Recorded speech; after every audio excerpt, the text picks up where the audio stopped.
Hi, welcome to the Crafter on Wheels YouTube channel. Today I am very excited to introduce my sister and friend, Jennifer Ruth Jackson, poet and activist. Hi everybody, thanks for having me. Thanks for agreeing to be my first interview. So, what are we wanting to talk about today? I guess you wanted to start with our background. Yes. So, how did we meet? Yes, let's start there. Well, when I was in grade school, I was the only kid in my rural elementary school in a wheelchair. So was I. And when I got into about maybe 5th grade or so, everybody started having like sleepovers and birthday parties and all the things that I couldn't really go to because nobody's house was accessible or whatnot. So one day I asked someone, are there any other kids in the district that are around my age that were in wheelchairs that might want to be friends? And so they found a couple potential candidates, and the one mother of the girl in the district had said, yeah, be pen pals. So that's what we did. And the rest is history. Well, not totally, because when we hit 7th grade, we ended up actually in the same school together, and that helped a lot. It truly did. Because otherwise, we'd be like waiting for like a therapist or somebody to like pass our letters back and forth. So, I do kind of miss the fact that we don't write letters anymore, though. well, we could write them. I send cards out all the time, but I usually give them to you when you're here. Yes. And I often forget to give you yours. Right now, we're recording this on March 20th, and I have yet to receive my Valentine. Which is at my house. She made it out, she just didn't give it to me. So I'm assuming I'll get my Valentine around the time I give her Easter card. Maybe Christmas. And there's just like a file folder full of cards from the last 5 years that are like under your bed somewhere. Pretty much. But at least we get to see each other now. I mean, yeah, we can lament that we don't send each other physical letters, but it's way better to be face to face. Definitely better to see you in person. Yeah. So we've been friends for, I want to say 30 years, pretty much.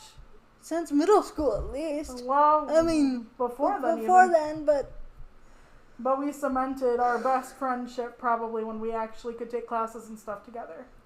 and then we made it a sistership when we got matching tattoos, or even before then. Yep. So we do have matching tattoos. We have a dragonfly with stars coming off the tail on our right forearms. And we got that like, I would say 5 years ago almost. Is it almost 5? Yeah, I I was think trying to in figure that- November of 2021, I think. I was trying to figure that out the other day. Yep, so it's been almost 5 years since we got tatted together, but We were sisters way before then. we have been. I am a big, let's say, advocate for found family. Definitely. So today I also wanted to talk to you about your craft, because I know I am starting a crafting business of my own, Yes, and ma'am. our crafts are completely different. And I wanted to go through your process of making your art. Yours is more art object, where mine is more written or Yes. spoken word. Yeah, that. I wanted to go through what you consider your process, and like talk a bit about your poetry and your like favorite poems and your process in writing them. And Well, I got started writing poetry before I met you. I was 9 when I wrote my first poem and got my first poem accepted for publication, hey, which really was a shot in the arm, because when you're disabled, everybody has like this label when they're kids, like, oh, the funny one, the jock, the whatever. And as the disabled kid, you're often the disabled one. But I actually, when I wrote poetry, I became the poet. which, yeah, stuck. Yeah, not just the disabled kid. I was the poet in class. So it gave them kind of a different box to put me in. Mm-hmm. And it was good to know that there were things that I was coming into my own on as well. So since that first publication, I was hooked, and I've been writing ever since and publishing. And my first book actually came out in 2023. It's called Domestic Bodies, and it was from Querencia Press. And it was a culmination of like 10 years of poems. So I'd been writing that book for like a really long time. What made you decide to write the book? I had a lot of poetry that coincided with images of the body and the self. And as a disabled person and as a disabled activist, I think a lot about bodies in space and proprioception and all the different ways we are marked by our bodies by society, how we view our internal self-images, all that kind of stuff. And it comes out in my work so many times, and I didn't realize I was writing a collection, like something that bridged together, until I looked at my poems and it was like hands and throats and teeth, and I never realized just how much the physical body was incorporated into my work. Okay. How did you decide on the cover of the book? Well, I kind of told my publisher what I wanted, and since it's a small publisher, it actually was something I had control over. Most places, when you are traditionally published, your publisher says, hey, this is what's selling, hey, this is what you need to put on here to be an attractive thumbnail, whatever it is. And when you are with a small press, where they might not have as many resources to allocate towards like putting you on tour or anything like that, one of the things they can do is say, let's make the best book we can together. So she gave me a lot of leeway in regards to how I saw not just my poems, but the whole book coming together. And she actually helped me design the cover. She was the artist for my cover. Nice. Well, it's a beautiful cover. Yeah. Okay. Can you give me an example of some of your poems from the book? Like, are they dark or? There are some that cover like my journey with cancer, because I was diagnosed with cancer twice in my 30s. Hopefully that arc is well and truly over. We both hope. Yeah, we both hope. That was a rough time for us all, let me tell you. I also talk about a few poems about activism, but I also talk about love, and because as a disabled person, as any person, we encompass multiple things. We truly do. And I want people to be able to see, I don't want to say the whole of me, but there is an awful lot of myself in the work. It's not all autobiographical poetry, but there are a lot of different nuances where if you know me, you're like, oh, that's her, or oh, that's her describing her husband, or this image is something that's like of her brother, whatever it is. Okay. Now can we talk about your favorite types of poems? My favorite types of poems to write and read are free verse, where you don't have any rhyme scheme or set form, and one called contrapuntal poetry.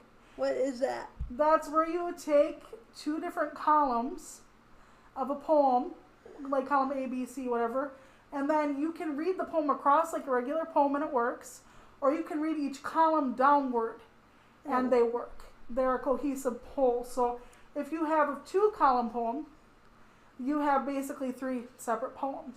That sounds kind of complicated to write. It is. Honestly, editing is one of my favorite things for the contrapuntal poems, the column poems.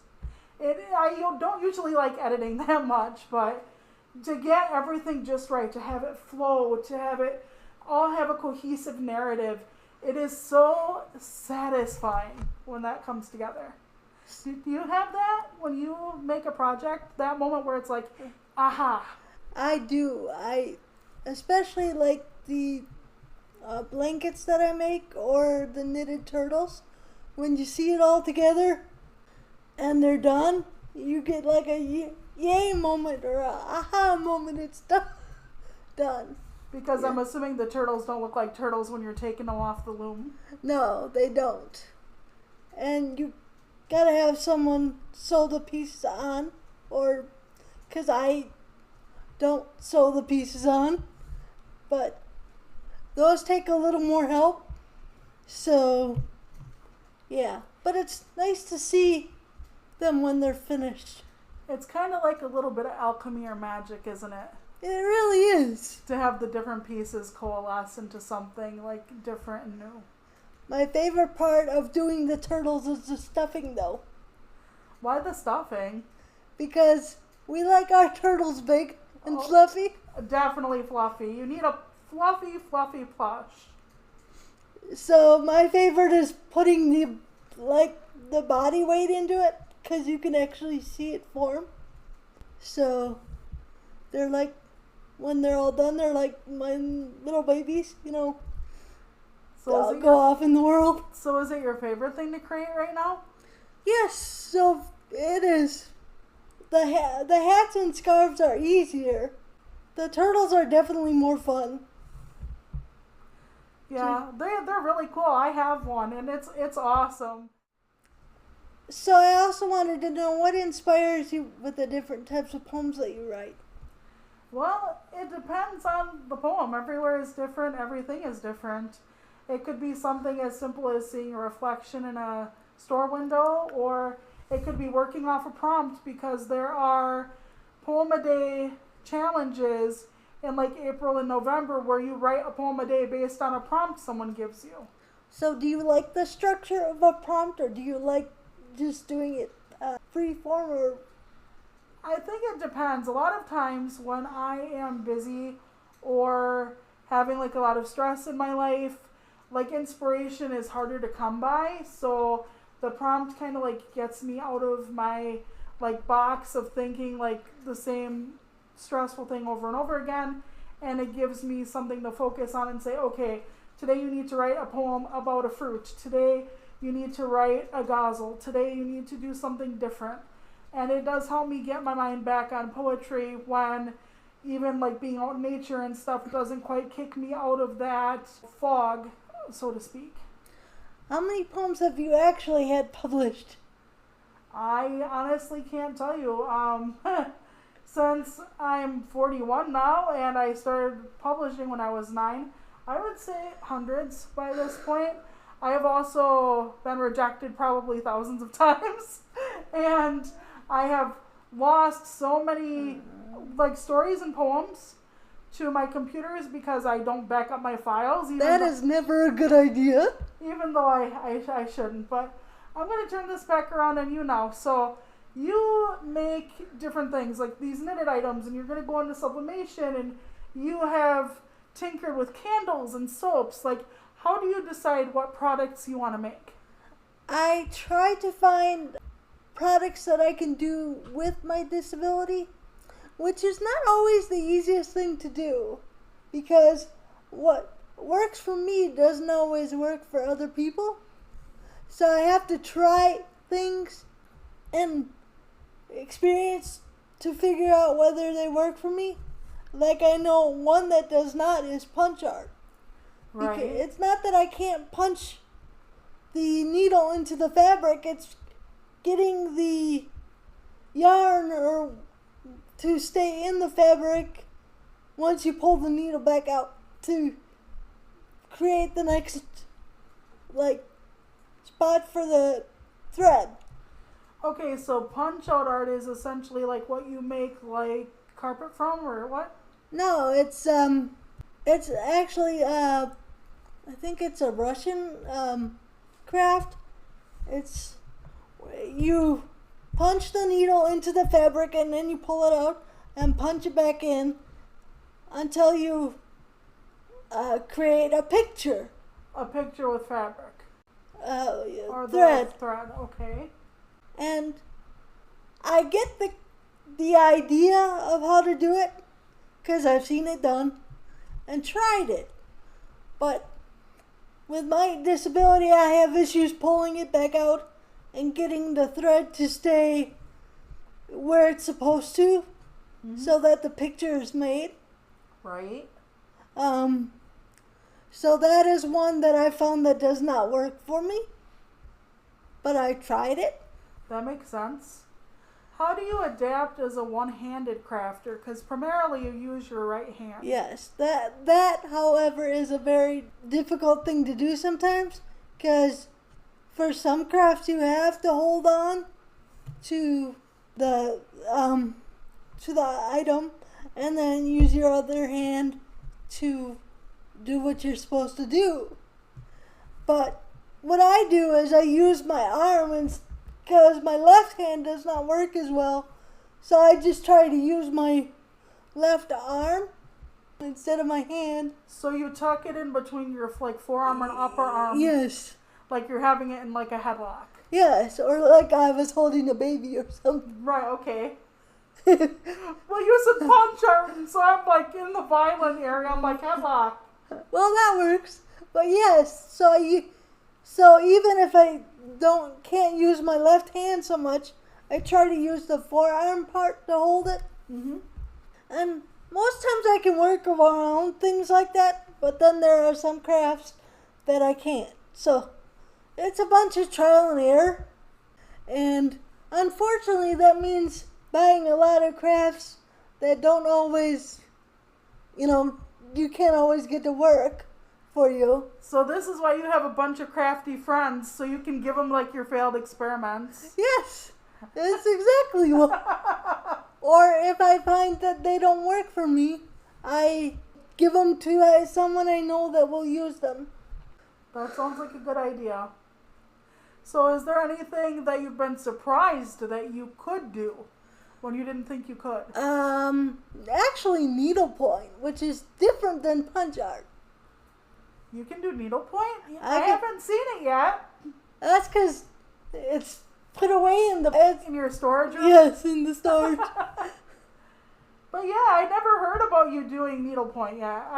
I've heard about the candles and the soap and the scarves and hats and sublimation and all these other things. Then you're like needle art, and I'm like, what?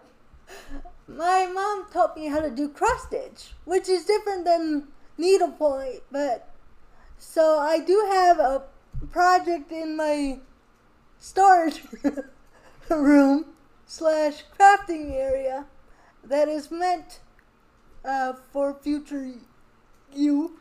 Oh, future me. Okay, I get it. If I ever get it done. So you have to Jedi mind trick me and make me forget that you just told me about it? Oh, you'll forget by the time I give it to you. Because it'll be over. So is this a craft for fun, or are you looking to sell this eventually? This will be just a craft for fun. Makes sense. I think that's a good idea, because when you get into the idea of business, you start thinking about what can I sell? What will be profitable? And you don't keep something for yourself. Yes. And I've noticed because working through this process to get it set up, I've been focusing a lot about what crafts will work business-wise. I've almost forgotten how much fun I had just making crafts for fun. That happens a lot with people who try to make their passion and their hobbies their business. So I'm glad that you're like having some kind of line and saying like, no, this is going to be for me, or no, I can mess this up and just play around with it without worrying about if somebody's going to like return it or hate it or whatever. Yes, I've been also trying to find crafts, that I could do just to take my mind off things. Yeah, especially the long road of starting a business, which has not been easy No. if everything you tell me about is correct, and I'm sure it's not even all of it. It's not. But it's been an interesting experience. Yeah, and you're smart enough for it, you're driven enough for it. You'll get there. I mean, I'm definitely glad I'm trying it at least. yeah, me too. All I could do is try. Yep. But yeah, I'm definitely really enjoying just the crafting side of things. Not so much the others. Business is hard when you have not had the education or whatever. Like figuring out the different types of business, like an LLC or a solo entrepreneurship, whatever it is. Like there are so many different facets to business, and all the different types of permits and taxes And especially when you're disabled, taxes and money and everything, if you have any kind of welfare programs, any kind of, like I'm on SSI, just speaking for myself. Like when you're on SSI, you have certain income limits that you have to honor, and they can actually like take away from your check months after the fact when you might not have as much money coming in, and it is actually quite scary at points financially to run a business, but especially if you are a disabled person who needs any kind of help or any kind of program. And I would be terrified personally of losing my money one month where I just didn't have any other money coming in. And honestly, that is my biggest fear. But as a crafter, you really don't make that much money because most of your income or whatever you make will go back into getting the crafting supplies and the equipment maintenance and all the different expenses. But still, that is that's a very big worry of mine. Yeah, I'm always like scared. Like when my book was published, I know I wasn't going to make a lot of money because poetry doesn't have a huge audience. But one of the things I did was I negotiated for a certain amount of books, and then I let my publisher keep my royalties, just so I wouldn't have to deal with the fiddly little, okay, this month you made $80 and you're only allowed to make $65, so here's what we have to subtract, and we're going to subtract 3 months down the road, and are you sure you're not? And it's just so much to keep track of, and you're going to have, every month is going to be different for you. Yeah, some months are going to be better than others, although that is why I'm also excited to do online sales, hopefully. Yep, I know. We're going to get your Shopify up and going. Also, someday I want to do like candles and soaps, but that's a different process altogether to make sure you are compliant with the government in different ways, because candles and soaps go under a different, like the FDA or whatever, because it's related to your body, especially the soaps. So you need different labeling and Yep. different permits maybe or whatever? Yes. Oh so, boy. So the, like the permits for like the knitted stuff, and that will be under a separate permit thing, because I don't have to worry about like if someone's allergic to it or whatever. Right. And I'd have to worry about the labeling. Yeah, because they can get very persnickety about that, and you could get sued if something happens. So yes, yeah. But I would love to do candles and soap someday. You make amazing candles. I have some, and they burn so well, and I've tried some of your soap, and it smells so good. And I honestly hope that you can eventually, maybe in a year or so, when you get like the ground under you. I'm hoping 2 years, maybe. 2 years to get soap and candles going and all that? Because I have to get the formula right for like how much scent you have to put in versus like if you want to make candles for wax. Yeah, I know you're still kind of tinkering with that and trying to perfect it, and making your own signature scent is going to be a while as well. Yes. Chemistry. Thanks, Mr. L. Yeah, who would have thought we'd need... We both had the same chemistry teacher in high school. Mr. L is like, haha, girls. I betcha. Who'd have thought who'd have thought I would ever use some boring chemistry again? I know, and you've been like talking on and off about body spray too, and I'm just like, thank goodness it's not me. Well, I know there are certain scents you have to avoid, so I will be careful not to give you those. Yes, because I have asthma, and I have scent-triggered asthma. And that's one of the reasons why I talked to you about keeping some of your like soap and stuff scentless. Yeah, which I will definitely do. Because it's a lot of people have scent-triggered migraines and whatnot. Honestly, you're not the only person that's told me about that, so that will definitely be one of the things I look into as I add that part to what I'm making. But yeah, there are people with migraines that are triggered, asthma that are triggered, there are some people with neurodivergences, like autism, that can't handle strong fragrances. Mm-hmm. So it is always good to have, something just for those kind of people. It's also about knowing your audience too, Yep. or as much as you can anyway. And because one of the things you really want to do is reach out to other crippled people, other disabled people, whatever you want to call us, we always have to be aware. Yes, try the best you can anyway to be aware. The last thing I wanted to talk about today was advocacy versus activism. I consider myself an advocate. I consider myself an activist. What is the difference? Okay, so some people say activism is talking, advocacy is listening. But I think that there is quite a bit of overlap in both things. But for me, the dividing line is advocates try to work within the system, however broken or whatever it is. You mean working through DVR to start one's business? Right. You work within the system, either guiding others, like through parents who have children who have IEPs and stuff like that, and you help them navigate a broken system. And for activists, I feel we try to dismantle and disrupt that broken system. We're talking boycotts, we're talking die-ins and sick-ins, where we sit in a building and kind of take it over and stuff like that. Yeah. Or we're talking picketing, and we're talking art protests and all these different kind of things. I'm not saying advocates don't go to disability pride parades or disability proud or whatever you want to call them now. But that's kind of the way I see it. Also, if activists do break down this system, as it builds back, advocates are kind of the people who hold the pieces together.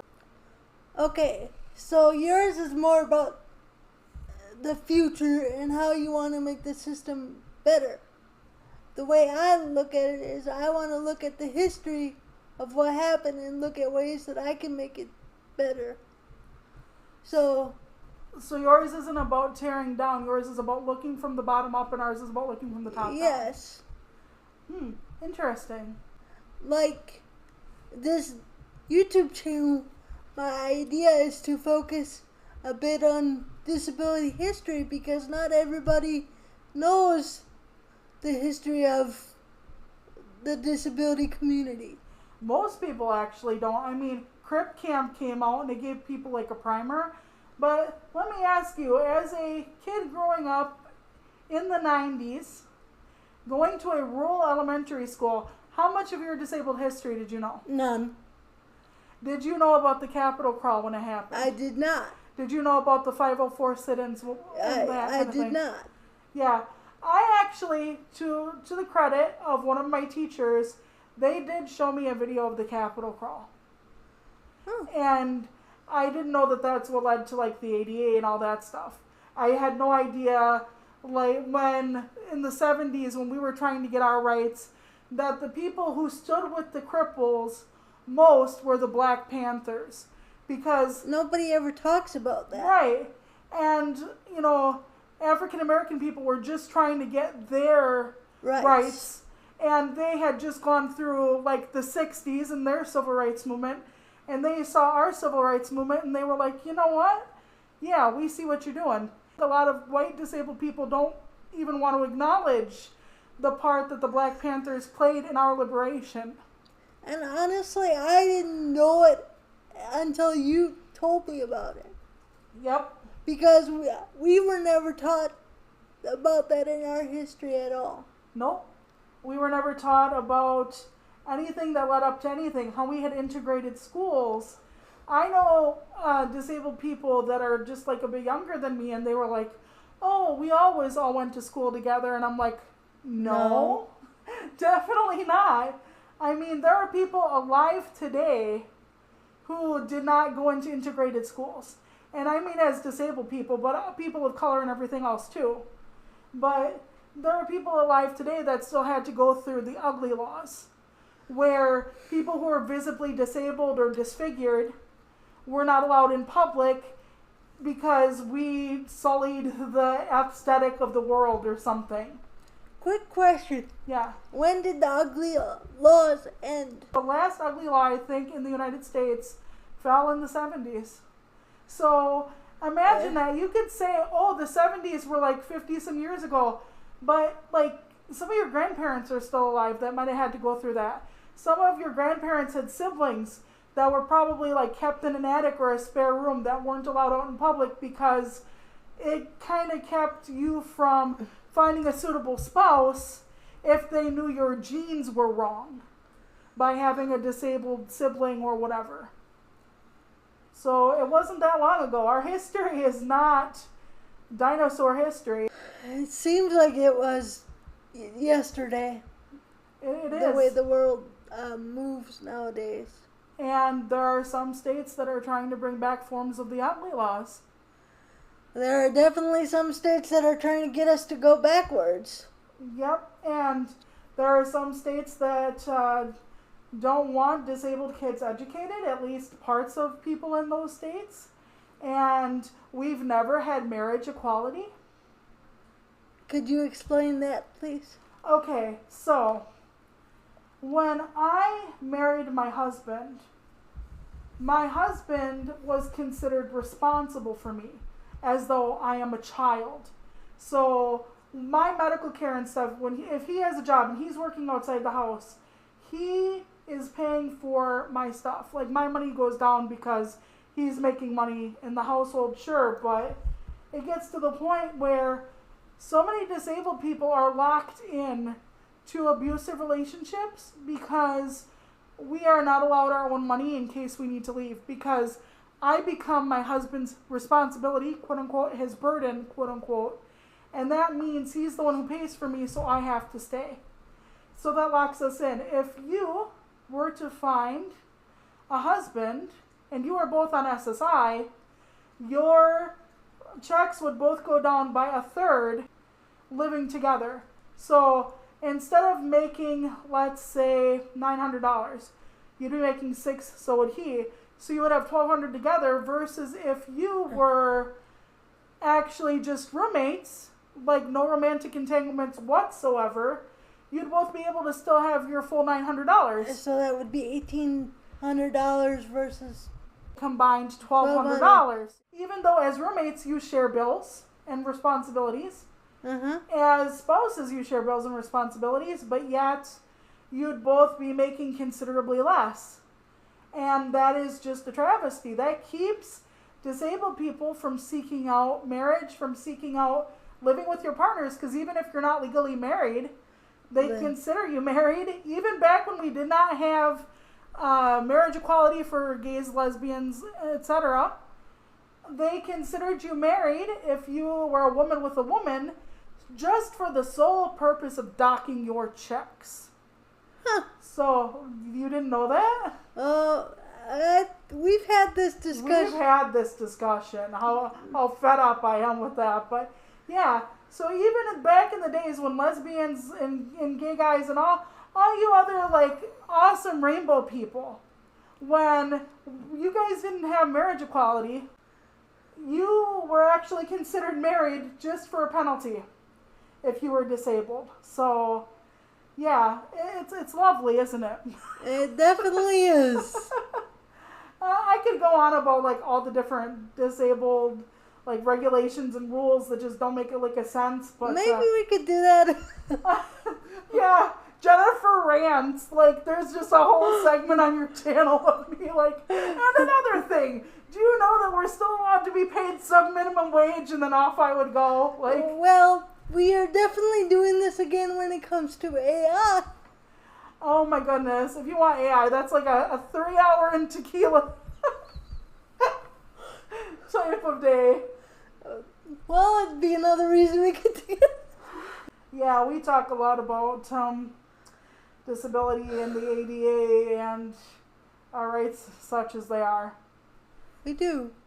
So I just want you to know that I think that when your business starts, and I know it's going to start, I know you're going to rock it. And thank you again for doing this. kind of excited to see where the AI conversation goes. You'll have a lot of comments about it, but it'll all be people like being like, "Oh, she's lying to you," and "Oh, AI is not bad," and stuff like that. And we do talk about its uses or its potential future, but Yes. the way we see its future is very, very different than the way the tech bros see the future of AI. Definitely. So, all right, thank you so much, and I appreciate you. Thank you. I love you. I love you too. All right, well, thank you, everybody. And thanks again for joining us on Crafter on Wheels. Let's do this again. Bye.